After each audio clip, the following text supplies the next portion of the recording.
சொல்லற்கரியானை சொல்லித் திருவடிக்கீழ் சொல்லிய பாட்டின் பொருள் உணர்ந்து சொல்லுவார்.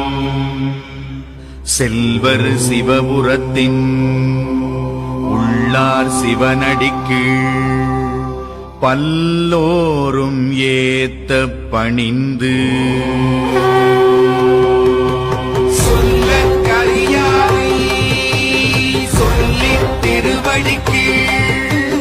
சொல்லிய பாட்டின் பொருள் உணர்ந்து சொல்லுவார். செல்வர் சிவபுரத்தின் உள்ளார் சிவனடிக்கு பல்லோரும் ஏத்த பணிந்து